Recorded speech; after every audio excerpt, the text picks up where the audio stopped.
বাসে শঙ্কর সোহেল খেতে পারছে না, আর আপনাকে বলছে তুই মুসলমান, আপনাকে বলছে তুই হিন্দু, ও ফাঁদে পা দেওয়া যাবে না। আমার পাশের শঙ্কর সোহেল যাতে খেতে পায় তার লড়াই আইএসএফ রাজনীতির ময়দানে এসেছে। আমার পাশের বাড়ির দুর্গা ফাতেমা খেতে পাচ্ছে না, আর আমাকে হিন্দু মুসলমানের রাজনীতি করার জন্য আমাকে এগিয়ে দিচ্ছে, হতে দেওয়া যাবে না। বলছে আমি মন্দির করছি, এ বলছে আমি মসজিদ করছি, এ বলছে আমি গুরুদুয়ারা করছি, এ বলছে রমজান মাসে এসে তোমাদের সাথে ইফতার খাচ্ছি, এ আল্লাহর কসম খাচ্ছে, এ দেব দেবীর নামে আপনার শপথ নিচ্ছে, এ করেই ব্যস্ত হয়ে যাচ্ছে। কিন্তু আমাদের প্রশ্ন, তোমাকে আল্লাহর কসম খেতে হবে না, ভগবানের নামে দিব্য করতে হবে না, তুমি আমাদের পাড়ার লোকটার যে এখনো খড়ের চালে ঘুমাচ্ছে, ওর মাথার উপরে কেন পাকা ঘর হলো না, ওর জবাবটা তোমাকে দিতে হবে। এই আওয়াজটা আমাদেরকে ঐক্যবদ্ধ হয়ে তুলতে হবে। সচেতন হন। আজকের পর থেকে এই বাড়ির জন্য যদি কেউ ঝান্ডা ধরার কথা বলে আপনাদেরকে, আপনারা বলবেন এই 12 বছরে কেন তোরা বাড়ি দিসনিস, এর জবাবটা আগে তোরা দে। এক বাক্যে আপনাদেরকে বলতে হবে, দেখবেন বলা বন্ধ হয়ে যাবে। আবাস যোজনায় বাড়ি কারা পাবে? দেখছি তো, যার যত পাকা বাড়ি লিস্টে তার আগে তত নাম, যে যত মাল দিতে পেরেছে লিস্টে আগের দিকে তত নাম। আর আমার এলাকার গরিব মানুষ, যার হয়ে বলার কেউ নাই, যার হয়ে কওয়ার কেউ নয়, যে কাটমানি দিতে পারছে না 30,000, 40,000, 50,000 টাকা যে দিতে পারছে না, তার বাড়ির নাম আসছে না। আমি আপনাদের বলবো, হাওতার কোনো জায়গা নয়। আপনারা গরিব মানুষ অ্যাপ্লিকেশন করেছেন, অনেকে অ্যাপ্লিকেশন করেছে, নতুন যে লিস্ট বার হবে সেই লিস্ট একটু অপেক্ষায় থাকুন। নতুন লিস্ট বার হবে তো নাকি, একটু অপেক্ষায় থাকুন। যদি দেখেন আপনারা আপনার থেকে গরিব মানুষ বাড়ি পেয়েছে, বলেন গুড, আমরা তো চাই সব থেকে গরিব মানুষ আগে বাড়ি পায়। আর যদি দেখেন আপনার পরিবর্তে যিনি বাড়ি পেয়েছেন তার দোতলা বাড়ি, তার অলরেডি পাকা বাড়ি, তার বাড়িতে 4 চাকা আছে, তার বাড়িতে ফ্রিজ আছে, তার কয়েক বিঘা জমি আছে চাষযোগ্য জমি, তার মাছ ধরা ট্রলার আছে, বা এইগুলোর মধ্যে কোনো একটা আছে, এক কথায় যিনি বাড়ি পাওয়ার ক্রাইটেরিয়ার মধ্যে পড়ছে না, তাকে বাড়ি দিয়েছে, আপনারা বিতর্ক কিছু করবেন না। আপনারা অ্যাপ্লিকেশন করেছিলেন, তার প্রমাণপত্র আছে, আর আপনাদের পরিবর্তে যাদেরকে বাড়ি দিয়েছে তাদের এনরোলমেন্ট নাম্বার হয়তো একটা, ওই নাম্বারটা নেবেন, আর তার কি আছে জিনিসপত্র, তার ডকুমেন্টস হিসাবে ছবি আমাদের কাছে পৌঁছে দেবেন। কাজ আপনাদের শেষ।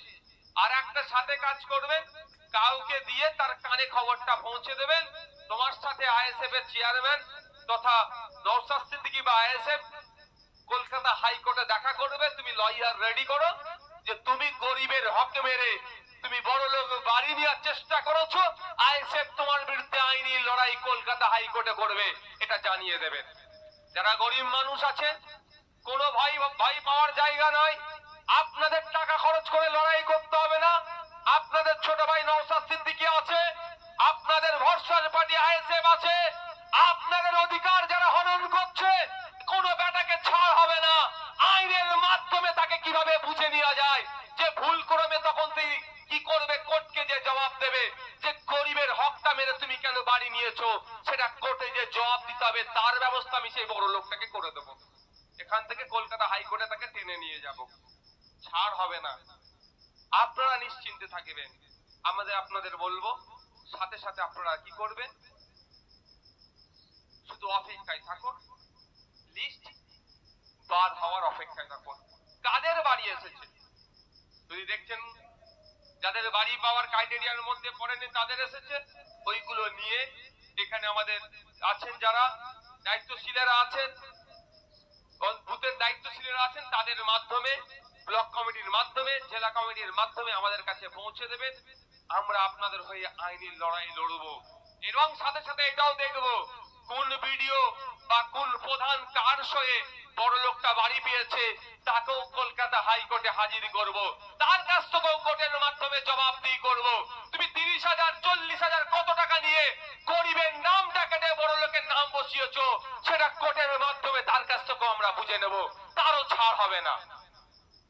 এটা মাথায় থাকে যেন আপনাদের এলাকায় যারা যা করছে, শুধু অপেক্ষা থাকুন, ধরুন কি জবাব সময় দেওয়া হবে। ভাবতে অবাক লাগছে, আপনাকে আমাকে কি বলছে, যারা আমরা জানি না, সচেতন নয়, কি বলছে যে আবাস যোজনার বাড়ি দেব, আমাদের দলের ঝান্ডা ধর, বলছে তো নাকি? কিন্তু আপনাদের জেনে রাখতে হবে, আবাস যোজনার বাড়ির টাকাটা মমতা ব্যানার্জি তার বাড়ি থেকেও দিচ্ছে না, আবার মোদিজি তার বাড়ি থেকেও দিচ্ছে না।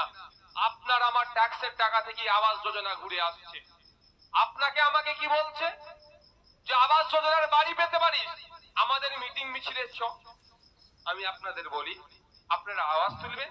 প্রথম কথা, আপনারা যার মিটিং মিছিলে যাওয়ার ইচ্ছা যাবেন, ওতে আমার কোনো বাধা দিবার নয়, আমি কেউ নয় বাধা দিবার। দেশের গণতান্ত্রিক রাষ্ট্র, ডেমোক্রেসি আছে, ডেমোক্রেটিক কান্ট্রি, আমরা ডেমোক্রেটিক ওয়েতে আমরা চলি। আমার যেখানে ইচ্ছা আমি সেখানে যাব, এটাই হচ্ছে আমার রাইট, অধিকার। কিন্তু আমি আপনাদের বলবো, বাড়ি পাওয়ার জন্য কোন দলের ঝান্ডা আপনারা ধরবেন না। আপনাদের বোকা বানানো হচ্ছে। যারা বলছে বাড়ি পাওয়ার জন্য ঝান্ডা ধরতে হবে, তাদেরকে এতদিন প্রশ্ন ন করার জন্য তারা আপনাদেরকে ঝান্ডা ধরার কথা বলছে। আপনারা আওয়াজ তুলুন না। সংবিধানের 12 থেকে 35 নম্বর ধারাগুলো দেখুন, ওখানে বাসস্থানের কথা উল্লেখ আছে, মৌলিক অধিকারের কথা উল্লেখ আছে। তো আপনারা আওয়াজ তুলুন, বলুন, যারা বলছে ঝান্ডা ধরলে বাড়ি পাবে, মিটিং মিছিলে গেলে বাড়ি পাবে, তাদেরকে বলুন, মৌলিক অধিকারের মধ্যে পড়ছে বাসস্থানের অধিকার। এই 12 বছর তোদের সরকার চলছে, কেন্দ্রের প্রায় 10 বছর হতে যাচ্ছে সরকার চলছে, এখনো কেন আমাদের পাড়ার, চাই রাম বলুন, চাই রহিম বলুন, চাই ফাতেমা বলুন, চাই দুর্গা বলুন, তাদের বাড়ি এখনো কেন কাঁচা চাল আছে? কেন এখনো টালির চালে তারা বসবাস করছে? বৃষ্টি হলে কেন এখনো খড়ের চালে বসবাস করছে? বৃষ্টি হলে কেন পানি তার বাড়ির মধ্যে ঢুকছে? এর জবাবটা তোমাকে দিতে হবে। এই আওয়াজ একসাথে সকলকে তুলতে হবে। যদি আমরা একসাথে সকলে আওয়াজ তুলি যে আমার মাথার উপরে এখনো ছাদ হলো না কেন, তাহলে ওরা কিন্তু বলতে পারবে না যে বাড়ি দেবো, তাহলে মিটিং এ চলে কথা বলতে পারবে না। ওদের দায়িত্বের মধ্যে পড়ে আপনার বুথে যিনি গরিব মানুষ, যার কাঁচা বাড়ি তাকে বাঁকা বাড়ি করে দেওয়ার দায়িত্ব ওদের পড়ে। ওরা 12-13টা বছর দায়িত্বে আছে, এখনো পালন করতে পারছেন না, উল্টে কোশ্চেন না ওদেরকে করে, উল্টে আপনাদেরকে চাপিয়ে দিচ্ছে শুধু সচেতন না থাকার জন্য। আপনারা অবাক হয়ে যাবেন, ক্ষুধার সূচকে আজকে ক্ষুধার্তের পরিমাণ ভারতবর্ষে এত বেড়ে গিয়েছে, সম্ভবত 125টা দেশকে নিয়ে সমীক্ষা চালিয়ে 116তম র্যাঙ্কের দিকে আমাদের দেশ চলে গিয়েছে। তাহলে আমাদের দেশে ক্ষুধার্তের সংখ্যা বেড়ে যাচ্ছে, না খেতে পেয়ে দিন যাপন করছে, সংখ্যা বেড়ে যাচ্ছে। আর আপনার আমার মধ্যে হিন্দু, মুসলমান, জৈন, খ্রিস্টান ও ব্রাহ্মণ, দলিত, আদিবাসীর এই লড়াই ঢুকিয়ে দেওয়ার চেষ্টা হচ্ছে। এটা হতে দেওয়া যাবে না। আমাদেরকে ঐক্যবদ্ধ হতে হবে, আওয়াজ তুলতে হবে, কি রাজ্য সরকারের বিরুদ্ধে, কি কেন্দ্র সরকারের বিরুদ্ধে। আপনারা দেশ পরিচালনা, আপনারা রাজ্য পরিচালনার দায়িত্ব নিয়েছেন, আমাদের এলাকার এখনো মানুষ কেন খেতে পাচ্ছে না, এর জবাবটা দিতে হবে।